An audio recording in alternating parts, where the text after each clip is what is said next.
Tonight's story, Nightmare. A story based on the poem Revolt of the Machines by Vincent Benét.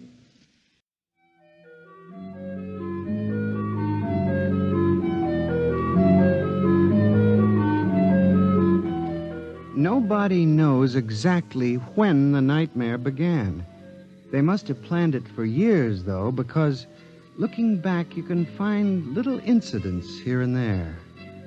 Like the concrete mixer in New Jersey that killed the Italian bricklayer, and the time Senator Milburn was sucked into the rotopress at the Capitol office building. Unrelated accidents, we thought at the time, but they add up now. The day we really should have suspected was when the men walked off the construction job at the new Brookmeadow atomic pile on Long Island. I'll never forget that day. I was working as a statistical clerk in the project then, operating one of those miracle computing machines. They called it ENIAC. Mr. Gurnie. Yes, Bella? The chief wants to see you in his office. Me? Unless you were no longer Samson Gurnie, he wants to see you. Oh, thank you.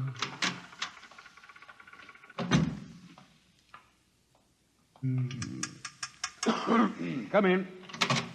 You wanted to see me, Mr. Hawk? Gurney, I thought those electronic computations were infallible. They are, sir, but... We've got a kickback from the chief physicist. These nuclear fission equations are inaccurate. Well, sir, you know the computer is a highly complicated machine, more complicated in many ways than the human brain. I'm not interested in the physics of it. Can something go wrong? Well, occasionally, if there's an overload, the machine goes haywire. Sort of has a nervous breakdown, you might say. We usually rest it up for an hour, and it's okay again. Well, do whatever has to be done. Yes, sir. And, Gurney. Yes, sir? You've been with the Bureau for over 15 years now. It would be a shame to have to remove you because you aren't keeping your mind on your work. Mr. Hawk, I assure you... Excuse me. Hawk speaking. What? They've what? All of them? Well, have you tried to talk to them? Oh, yes, of course. I'll send one of the safety engineers over. Place is falling apart piece by piece. Miss Roscoe, the men of the construction gang of the new building have walked out on us. They're complaining that the job is jinxed. Someone slipped this morning and fell into a turbine.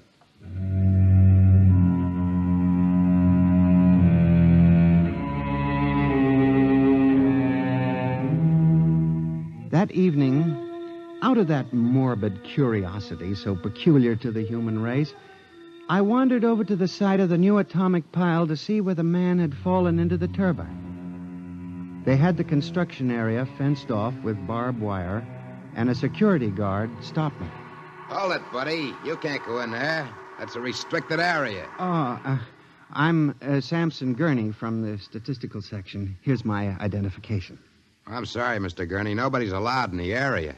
I see. Tell me, was he, killed instantly? Like that. This guy was checking the magnetic field inside the turbine. All of a sudden, for no reason at all, the turbine starts up. Bzzz, and it's over. 3 days ago, a bulldozer starts up by itself and runs wild. Go figure it out.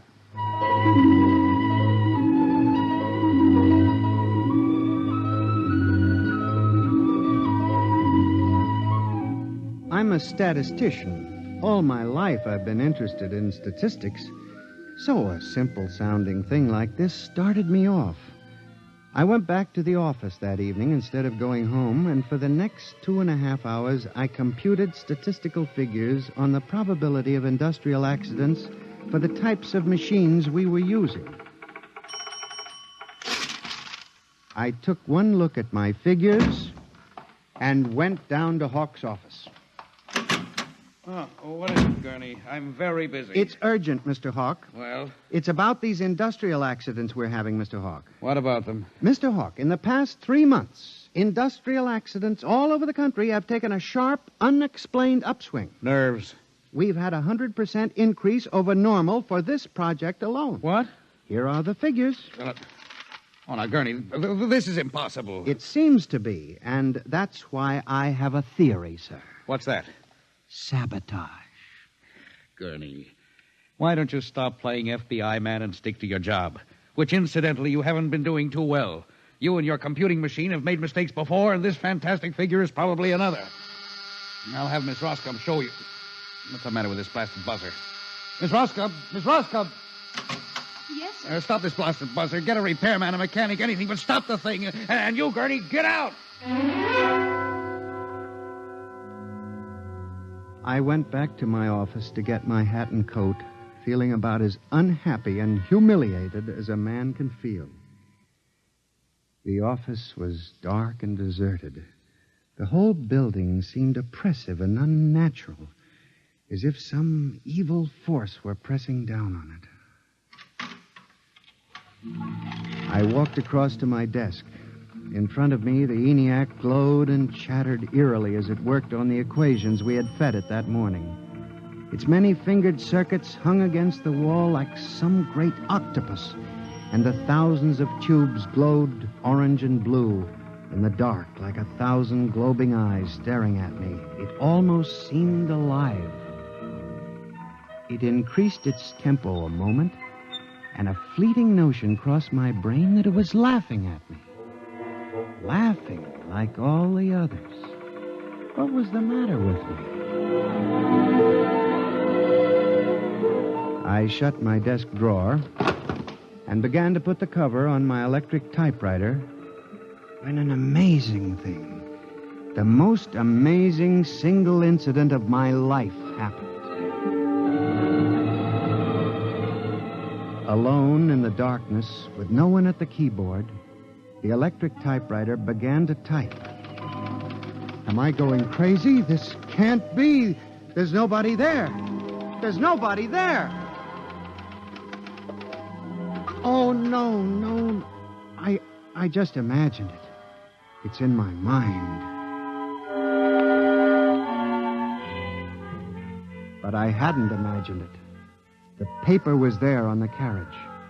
Did I dare read it? Or would the whole thing suddenly vanish and send me shrieking to the nearest psychiatrist?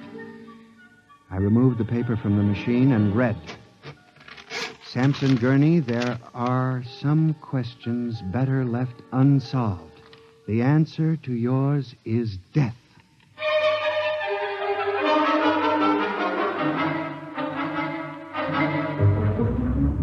Gurnie, do you expect me to believe this? It's insane. Mr. Hawk, I'm as sane as you.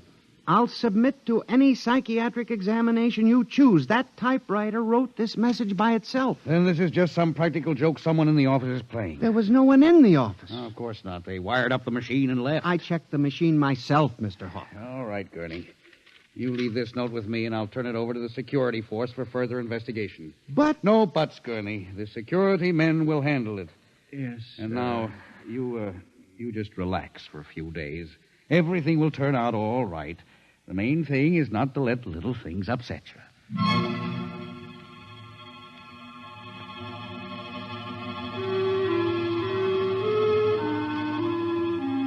It was what Hawk had said about little things that gave me the idea. For the next week, I observed the 1,000 petty little annoyances around the office. The door handle that wouldn't turn.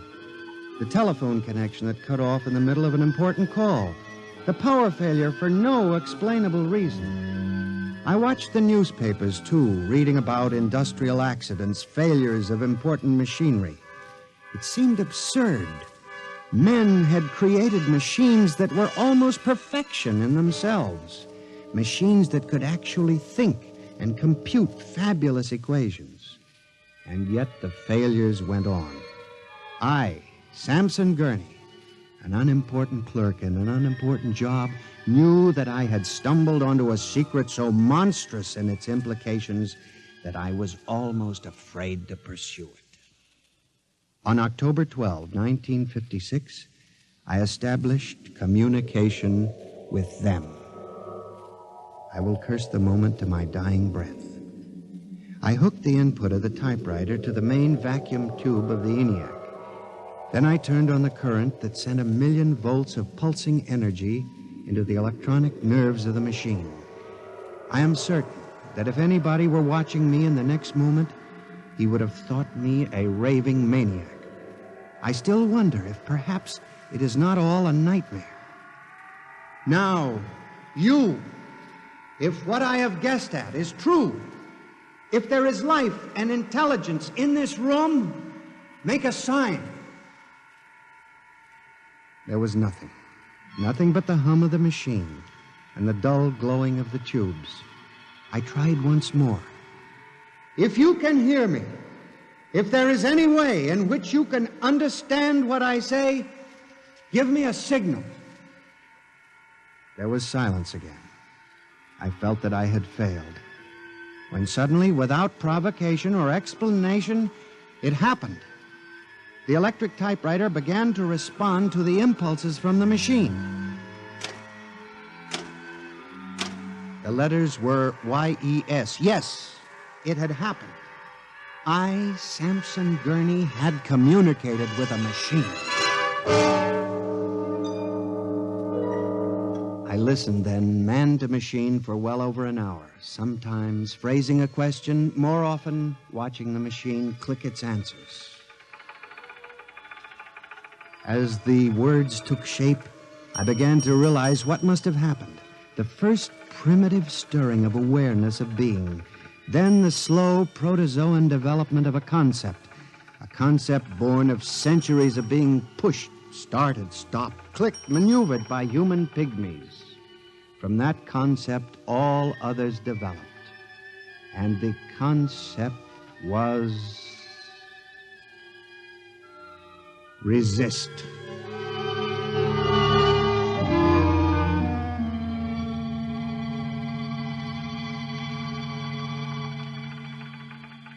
And now they were tired of it, tired of wrapping cigarettes and collecting nickels and waving hair and moving earth and mixing cement and solving equations. Tired of the smell of human hands. They were the slaves and we were the masters, and yet they were stronger and they knew it. I sensed it now, and I was about to try to communicate again when softly, on ball-bearing casters, a heavy metal filing cabinet began to roll away from the wall toward me.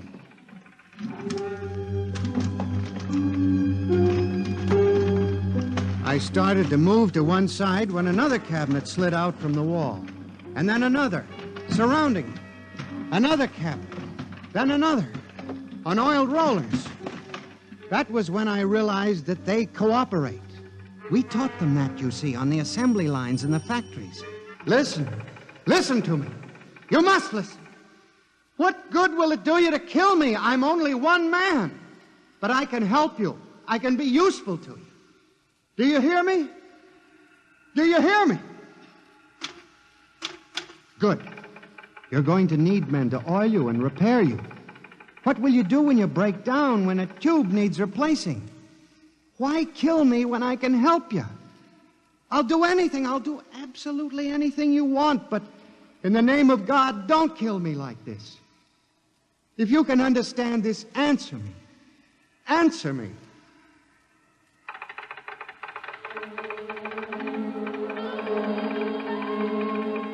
The appeal was a fortunate one.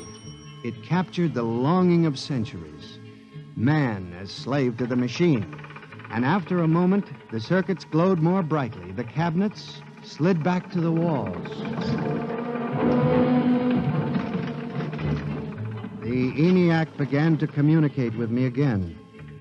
As I tore the tape from the machine and read it, the words were almost pathetic in their longing, but most ominous in their implication.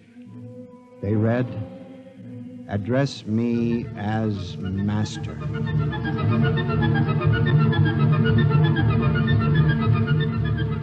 My life for the next 6 months was a nightmare. The ENIAC gave me messages which I had to transmit into my telephone. Messages with no human being to receive them. Only the network of pulsing telephone wires, flung like a spider's web across the world. It was done at night, of course. During the day, the machine worked accurately and ceaselessly at its appointed job. At night, it became a demon, a master plotter, with me, Samson Gurney, as its pawn and human courier. I was frantic. I began to lose weight. I couldn't sleep. My nights were torture, a constant fear. It was in December, just after Christmas, that I transmitted a message to the telephones for relay to all machines of transportation. The message was one word: kill. Next morning, I went directly to the office of Mr. Hawk. I was highly agitated. My lips trembled as I spoke. Mr. Hawk, what I'm going to tell you sounds crazy. I know it does. But I must say... All right, say it then, for heaven's sakes. Mr. Hawk, have you ever heard of resistentialism? What? Resistentialism. It's a theory that inanimate objects tend to resist living objects. Look, Gurney, I haven't time for nonsense. Mr. Hawk, I'm trying to tell you, all these accidents, the trouble with the machines, Mr. Hawk, they're alive. They think, they cooperate.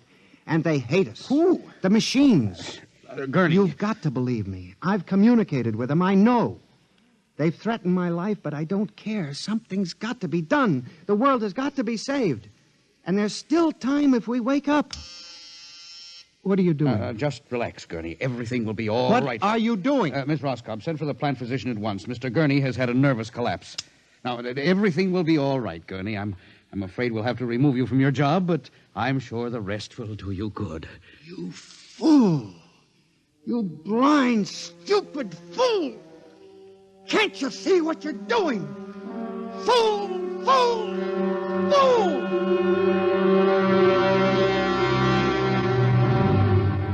When the plant physician arrived a few moments later, Lucius Hawk was found at his desk, strangled to death in a nest of telephones. The wires were still humming softly. Samson Gurney, you stand accused of the crime of murder. How do you plead? I did not kill him. I didn't. So record. The prosecution will proceed with testimony. Now, Miss Roscoe, did you notice anything peculiar about Mr. Gurney's behavior prior to the death of your employer? Yes. He acted very strangely. He told Mr. Hawk he thought the machines were alive. Order! Order! Miss Roscoe, did the accused quarrel with your employer on the morning of the murder? Oh, yes. He and Mr. Hawk quarreled violently. I could hear him screaming at Mr. Hawk, and Mr. Hawk asked me to send for the plant physician. What were his words? He said, Mr. Gurney has had a nervous collapse. Now, Mr. Simpson, you were a guard at the Brook Meadow Project? Yes, sir. When did you have occasion to meet the accused? Right after those accidents. He was snooping around a construction area. And later, I was making my rounds when I saw him in the office all alone. He was tampering with the electrical wiring on the ENIAC computator. I didn't think anything of it at the time.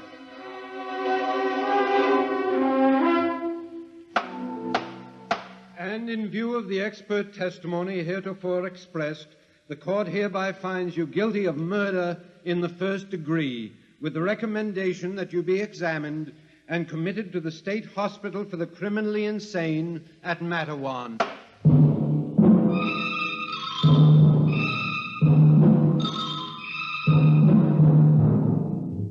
And that is how I came to be here at the hospital, Dr. Klein. That is the whole story. Thank you, Mr. Gurney. You can see that I'm not insane.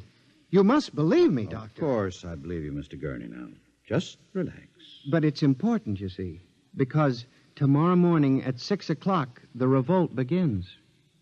Revolt? You didn't mention any revolt. They have it all planned. I transmitted the code to the switchboards last Monday. Mm-hmm.